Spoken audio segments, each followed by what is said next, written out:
ఒక విషయం అయితే గట్టిగా చెప్తున్నానండి. అది ఏ విషయం అంటే, డబ్బు నువ్వు ఎవరి కోసమన్నా ఖర్చు చెయ్యి.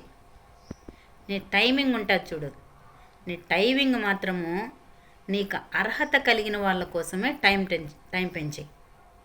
ఆ టైం చాలా విలువైంది.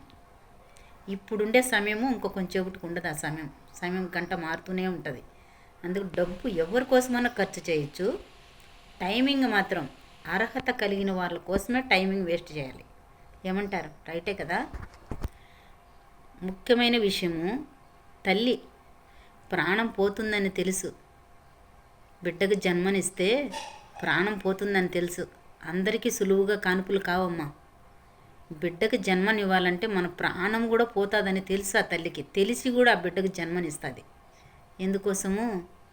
నేను కూడా తల్లి కావాలని ఆతృత, ఆశ. ఆ బిడ్డలే కాలుతో తన్నెప్పుడు, నోటుతో అనకూడని మాటలు అన్నప్పుడు ఆ తల్లి తల ఎక్కడ పెట్టుకోవాలి? అది గుర్తు పెట్టుకొని మసులుకోండి బాయ్స్, చెప్తున్నా. చాలా ముందు ఏది ఎత్తుతావో తర్వాత అదే కోస్తావు. భద్రం. ఆచిచూచి అడిగేయండి. నోట్లో మాట జారేటప్పుడు మన ప్రవర్తన ఏంది, మన నోట్లో వస్తున్న మాటలు ఏంది, అది గుర్తుపెట్టుకో ఫస్ట్. ఓకేనా?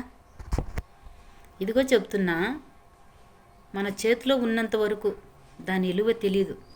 అది వస్తువు కానీ, మనిషి కానీ, మనం చేస్తున్న పని కానీ, మన ప్రవర్తన కానీ, అది మన తల్లి కానీ, పిల్ల కానీ. మన చేతిలో ఉన్నప్పుడు దేని విలువ తెలియదు.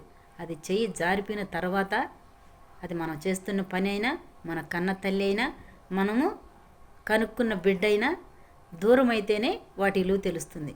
అందుకోసము వస్తువు చెయ్యి జారిపోకముందే జాగ్రత్త పడు. ముఖ్యంగా చెప్పేది ఏమిటంటే, ఆచి చూచి మాట్లాడు. దీన్ని మాత్రం జారనీకు ఎప్పుడు కూడా ఇబ్బంది పడతావు.